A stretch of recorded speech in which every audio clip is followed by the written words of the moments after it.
طب الحمد لله الكورس اللي طال انتظاره كورس تطبيقات الموبايل باستخدام دارت اند فلاتر نزل الحمد لله على منصة اتعلم ببساطة. اهلا بيك في المحطة الاولى اللي من خلالها هتبدأ ان انت تبني تطبيقات موبايل وتنزل على بلاي ستور واب ستور. في الكورس ده هنتعلم البرمجة من تحت الصفر باستخدام لغة دارت اللي وظيفتها ان هي تبني تطبيقات موبايل باستخدام فلاتر، وان شاء الله هنعرف اصلا يعني ايه دارت وهنعرف يعني ايه فلاتر، والموضوع هيكون بسيط جدا وسهل. بس انا احمد عادل ودي منصة اتعلم ببساطة، وان شاء الله هكون معاك خلال الكورس كله، مش هسيبك، وباذن الله هتلاقي الموضوع بسيط جدا وسهل، وعد مني طبعا بعد توفيق من عند ربنا. قبل ما نبدا ونعرف احنا هنتعلم ايه في الكورس ده، محتاجين نعرف الاول هو الكورس ده لمين. الكورس ده لشخص ما يعرفش اصلا يعني ايه برمجه، لان احنا نبدا في الكورس ده نتعلم من تحت الصفر، نبدا نفهم اصلا يعني ايه برمجه لحد ما ان شاء الله نبني اول تطبيق ليك، وكمان ينزل على بلاي ستور واب ستور. وكمان لو انت شخص عندك خلفيه بسيطه عن البرمجه واتعلمت لغه دارت قبل كده بس حسيت ان الموضوع صعب وحسيت ان الموضوع مشتت بالنسبه لك، فالكورس ده هيفيدك جدا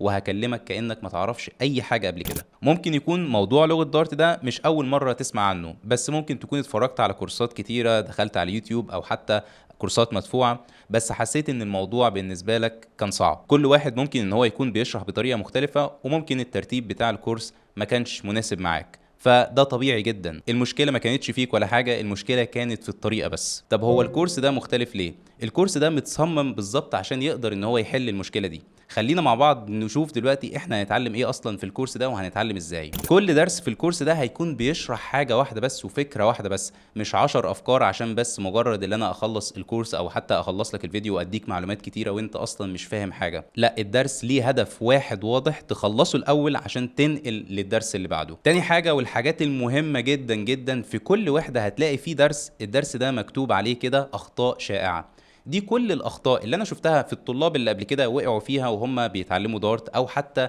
في الجزئيه اللي احنا بنتكلم عليها. يعني احنا لو بنتكلم او بنشرح موضوع في وحده معينه، هتلاقي الوحده دي فيها درس مخصص كده اسمه اخطاء شائعه، كل الاخطاء اللي انت ممكن تقع فيها في الوحده دي.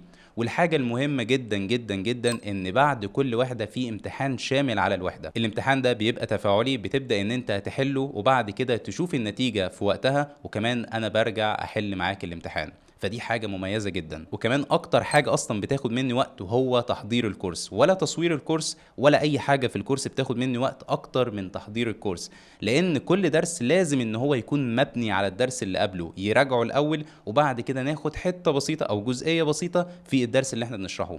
فالتحضير بتاع الكورس متدرج. يعني ايه؟ يعني انت بتمشي درس بعد درس، كل حاجه مبنيه على بعض وكل حاجه بتبقى بسيطه. طب الكورس ده عباره عن ايه؟ الكورس ده عباره عن لغه دارت. لغه دارت دي هي اللغه الاساسيه الخاصه ببناء التطبيقات باستخدام فلاتر.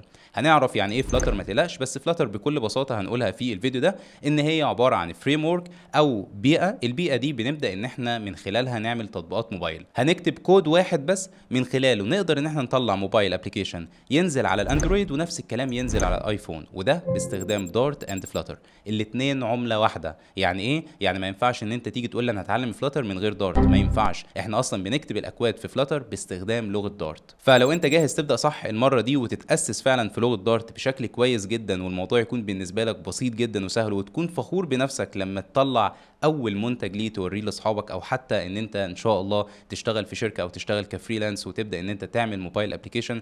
موضوع مميز جدا الصراحه. يعني انا متحمس جدا للكورس ده. الكورس ده انا بحضر له بقالي اكتر من سنتين عشان اقدر ان انا اطلعه بافضل صوره. يعني في تفاصيل كتيره جدا حابب ان انا اقولها، بس ان شاء الله هقولها على مدار الكورس. هقول لك اصلا هو انا ليه قررت ان انا اعمل كورس زي ده، وحاجات كتيره جدا هنبدا ان احنا ندردش مع بعض فيها. بس انا دلوقتي مستنيك في اول درس في الكورس ونعرف اصلا هي يعني ايه برمجه. الكورس هيكون موجود على منصه اتعلم ببساطه، هسيب لك كل حاجه تحت في الديسكريبشن وكمان في اول كومنت. وعايز اقول لك ان في خصم 50% على الكورس، والخصم ده لفتره محدوده جدا. وباذن الله هتلاقي ان الكورس بسيط جدا وسهل، وتبدا معايا نمشي مع بعض كده خطوه خطوه ونشوف هي ايه اصلا دارت وهي ايه اصلا فلاتر، ونبدا ان احنا نبني ابلكيشن سوا. فهسيب لك كل حاجه تحت في الديسكريبشن. وشكرا جدا ليك، ويا رب تكون كل حاجه سهله جدا وبسيطه جدا بالنسبه لك، وان شاء الله اشوفك في فيديوهات تانية جديده. يلا، سلام عليكم.